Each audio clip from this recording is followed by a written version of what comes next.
मनमानी आचरण करते रहे, नौकरी लग जाए, आपका काम बन जाए, आपकी अनुकूलता बढ़ जाए, शुभ अशुभ कर्म करने वाले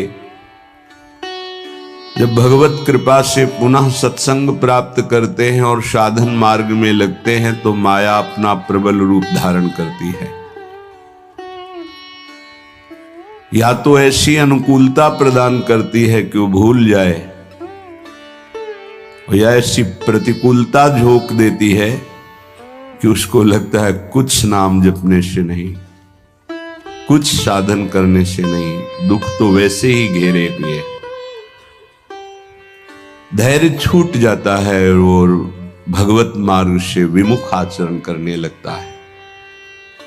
इसलिए उपासक को बहुत सरल ढंग से समझना चाहिए कि पुरानी फसल यदि बाजरा बोई है और बाजरा की रोटी मिल रही तो अगली फसल गेहूं बो दिया तो कल ही नहीं रोटी बना लोगे। 5-6 महीने लगेंगे किसान मेहनत करके, खेती तैयार करके, दाना बो करके, सींच करके, संभाल करके, फिर भी वो अतिवृष्टि, अनावृष्टि, ओले वृष्टि आदि से बच जाए, सुरक्षित हो जाए, तो सुरक्षित अनाज घर आ जाए, फिर वो पीस कर रोटी बना सकता है। तुम अनंत जन्मों से मनमानी आचरण करते रहे, आज नाम शुरू किया है तो वो तूफान नहीं उठेगा, नष्ट करने के लिए वो अपना स्वरूप धारण करेगा। उसकी गुलामी सहते रहे हो अभी, काम क्रोध लोभ मोह मद मत्सर। अब तुमको धैर्य पूर्वक नाम को पकड़े रहना। जैसे आंधी चले तो हम पहाड़ का आश्रय ले लें, हटे ना इधर उधर, तो आंधी तूफान पहाड़ को नहीं उड़ा सकती। ऐसे ही श्री भगवान कह रहे मामेव ए प्रपद्यन्ते माया में ताम तरंति। माया का तूफान आएगा पर तुम मेरे चरणों को पकड़े रहना, छोड़ना नहीं। पर ये जिनका मलिन हृदय है ना, वो सोचते हैं 4 दिन नाम जप करेंगे सारे दुख मिट जाएंगे। हाँ, पक्का मिट जाएंगे, जड़ से मिट जाएंगे, पर धैर्य पूर्वक जीवन को आगे बढ़ाओ। भगवत विमुख होने से तुम्हारा अमंगल ही अमंगल है, भगवत सन्मुख होने पर मंगल ही मंगल है। थोड़ा धैर्य धारण करो, तुम्हारी ये फसल तैयार हो जाए, फिर देखना आनंदित हो जाओगे। पर ये कुसंग मन का और तन का, ये दोनों परमार्थ में टिकने नहीं देते। जहां ऐसे मित्र जन मिले जो गलत आचरण करने वाले होते हैं, वो पूछते हैं तुमने शराब छोड़ दिया, मांस छोड़ दिया, तुम नाम जप करने लगे, कुछ लाभ हुआ? अरे कुछ नहीं होने वाला, तुम देख लो करके। उसके दिमाग में माया तो आक्रमण किए ही है। तत्काल नकारात्मक भाव आ जाता है कि नहीं नहीं, भगवत मार्ग में कुछ नहीं मिला, ठीक कह रहे हो, तो आओ हमारे संग, फिर हो जाओ। फिर वो माया के मलिन आचरणों में उतर जाता है। वो संत द्रोह, भगवत द्रोह उसके हृदय में अपना स्थान बना लेता है। फिर जन्म जन्मांतर, युग युगांतर कब अवसर आएगा भगवत मार्ग में चलने का। इसलिए जिनको सत्संग मिला है, जिनको नाम जपने का सौभाग्य मिला है, उनको बहुत धैर्यवान होना पड़ेगा।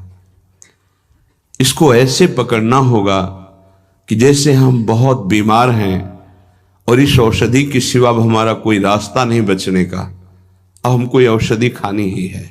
जा सुनाम भव भेषज हरनि घोर त्रैशूल, तीनों तापों का नाश करने की सामर्थ्य और संसार समुद्र से पार करने की सुदृढ़ नौका, भवरोग की अचूक औषधि नाम है।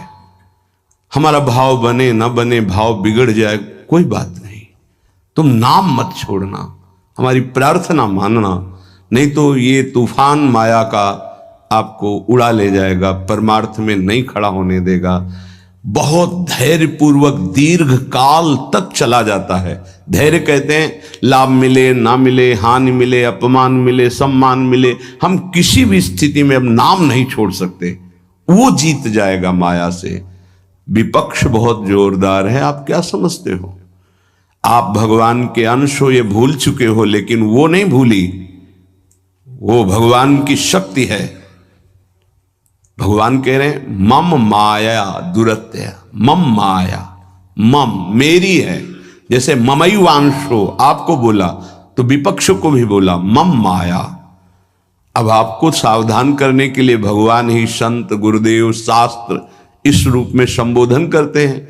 तो अगर आप इनकी बात मान जाओगे तो माया भगवती कृपा करेंगी और अपना प्रभाव समेट लेंगी, और यदि आप इनकी अवहेलना, उल्लंघन करोगे तो फिर उनके प्रभाव से बड़े बड़े ज्ञानी परास्त हो गए हैं। जो माया बहुबार नचावा, दास चरित को लख नहीं पावा, ऐसी विचित्र है, बहुत बहुत विचित्र। जो ज्ञान इनकर चिता परई, बरियाई विमोह बस करई, ऐसी प्रचंड माया है।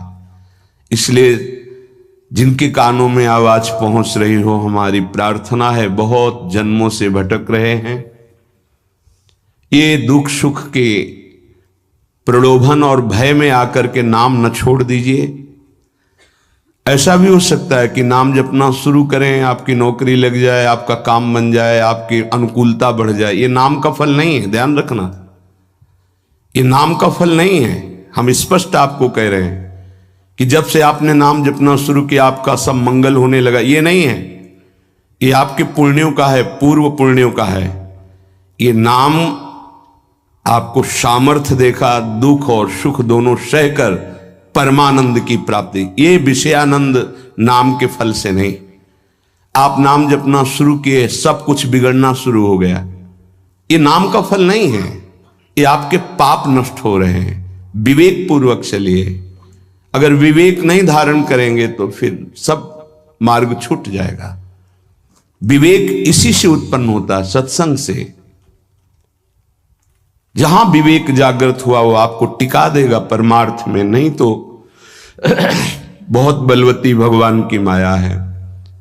जब लोगों के विचार सुने तो लगता है कैसे निकल पाएंगे इस माया से। आप निकलना ना चाहे तो किसी की सामर्थ्य नहीं कि आपको निकाल सके। स्वयं श्री भगवान आपके हृदय में बैठे हैं। क्या हो रहा है? दुर्गति हो रही। क्यों? क्योंकि आप नहीं निकलना चाहते, इसलिए। भगवान हृदय में बैठे हैं, नहीं निकल पा रहे हो, बात मान लो। आप निकलना चाहो तो निकल सकते हो, आप न निकलना चाहो तो किसी की ताकत नहीं कि आपको इस माया प्रपंच से निकाल सके। इसलिए आपसे प्रार्थना है कि आप निकलने की कोशिश कीजिए। इसका बड़ा ही